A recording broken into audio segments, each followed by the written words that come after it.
নমস্কার বন্ধুরা, আশা করি বন্ধুরা আপনারা সবাই খুব ভালো আছেন। আমিও খুব ভালো আছি।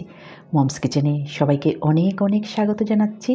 আজকে আপনাদের জন্য দারুণ স্বাদের শীতের স্পেশাল নলেন গুড়ের বিরন ভাতের ক্ষীর মানে স্টিকি রাইসের ক্ষীর রেসিপি সবার জন্য। দারুণ না বন্ধুরা? শীতে এই রেসিপিটা একবার না হলে তো হয় না। স্কিপ না করে পুরো ভিডিওটা আপনারা দেখতে থাকুন। আশা করি সবার ভালো লাগবে। সবার জন্য প্রতিদিনের মতো ছোট্ট ছোট্ট টিপস অ্যান্ড ট্রিক্স অবশ্যই আছে। সবাইকে রান্না শুরু করার আগে ধন্যবাদ জানাচ্ছি আমার পাশে থাকার জন্য, প্রতিনিয়ত আমাকে সাপোর্ট করার জন্য।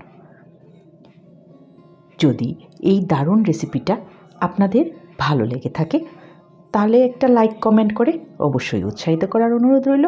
আর চ্যানেলটাকে সাবস্ক্রাইব করে বেল আইকনটাকে ক্লিক করে দেওয়ার একান্ত অনুরোধ রইল। বিশেষ করে যারা নতুন ভিউয়ার্স তাদের কাছে আমার একান্ত অনুরোধ। চলুন এবার রেসিপিটা শুরু করি। তার জন্য প্রথমেই লাগছে স্টিকি রাইস মানে বিরন চাল, যেটা আমরা এই অঞ্চলে বিরন চাল বলে থাকি। এখানে আমি 1 কাপ বিরন চাল নিয়েছি। খুব ভালো করে ধুয়ে পরিষ্কার করে নেব। একদম যতক্ষণ পর্যন্ত এর থেকে সাদা জল না বেরোবে ততক্ষণ পর্যন্ত এটাকে ধুয়ে পরিষ্কার করব। 4-5 বার ধুলেই হয়ে যাবে। দেখুন একদম পরিষ্কার হয়ে গেছে। এটাকে আমি 2 থেকে 3 ঘন্টা ভিজিয়ে রাখবো। আমরা অনেক সময় এটা সারা রাতও ভিজিয়ে রাখি। দেখুন ভালো করে ভিজে গেছে চালটা।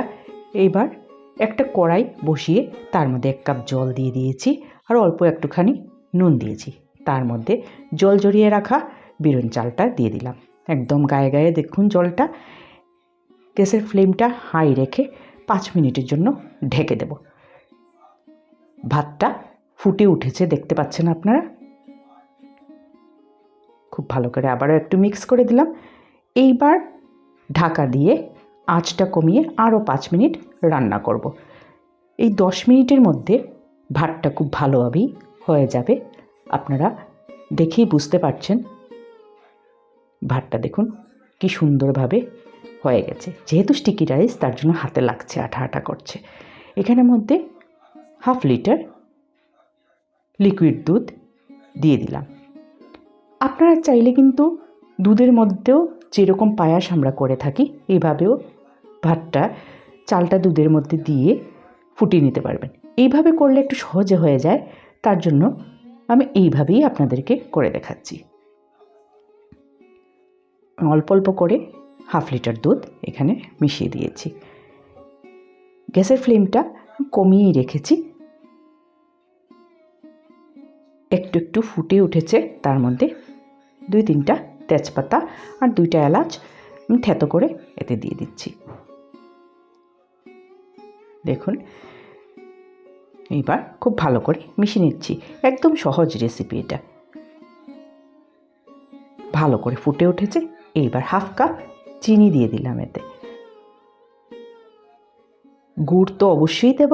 তার আগে যদি আপনারা পুরোটা গুড় দিয়ে করতে চান তাহলে গুড় দিয়েই করবেন, চিনিটা স্কিপ করবেন। এর মধ্যে 1/2 কাপ গুঁড়ো দুধ দিয়ে দিয়েছি।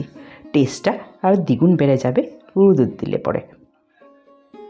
এইবার দেখুন এখানে একদম ফ্রেশ ভালো কোয়ালিটির নলেন গুড় আমি একটা কড়াইয়ের মধ্যে নামিয়ে নিচ্ছি। এটা আমি আগের থেকে প্রিপেয়ার করে রেখেছিলাম। এটা শুধু আপনাদেরকে দেখাবার জন্য ভিডিওর এইখানে আমি দেখাচ্ছি। গুড়টাকে এইভাবে রেডি রাখলে যে কোনো পিঠা পায়াস বানাবার সময় ঝামেলা নেই।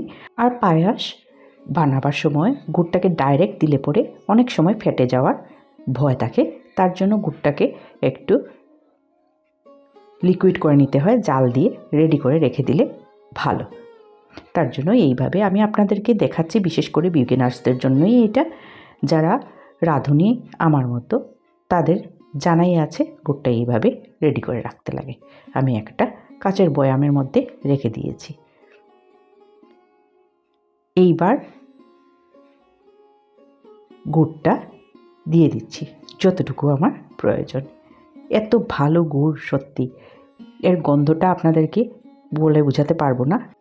প্রতি বছর শীতের অপেক্ষায় থাকি এই গুড়ের জন্য। এই নতুন গুড় বেরোবে আর আমার ঘরে পিঠে পায়েস শুরু হবে। রেডি হয়ে গেছে দারুণ স্বাদের নলেন গুড়ের ক্ষীর। আশা করি বন্ধুরা পুরো রেসিপিটা আপনাদের ভালো লেগেছে। এবার ঠান্ডা হয়ে গেলেই সার্ভ করে দেওয়ার পালা। গ্যাসের ফ্লেমটা অফ করে একটু ঠান্ডা হতে দেব। এবার সার্ভ করে দিচ্ছি একটা বাটিতে।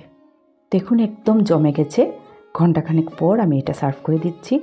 শীতে অবশ্যই এটা একবার বানিয়ে খাবেন। এই সংক্রান্তিতে তো অবশ্যই বানিয়ে আমাকে কমেন্ট করে জানাবেন। উপর থেকে অল্প একটুখানি লিকুইড গুড় দিয়ে দিচ্ছি যাতে স্বাদটা দ্বিগুণ বেড়ে যায়। সবাই খুব খুব ভালো থাকবেন, সুস্থ থাকবেন। এই সংক্রান্তিটা ভালো করে এনজয় করবেন। আমার পাশে থাকার জন্য সবাইকে আবারও অনেক অনেক ধন্যবাদ জানাচ্ছি। এই দারুণ স্বাদের বিরুন ভাতের ক্ষীর রেডি খাওয়ার জন্য। আজকের ভিডিওটা বন্ধুরা এই পর্যন্তই। আরেকটা খুব ভালো পিঠার রেসিপি নিয়ে খুব তাড়াতাড়ি আপনাদের সাথে অবশ্যই দেখা হবে। ভালো লাগলে ভিডিওটা শেয়ার করে দেবেন।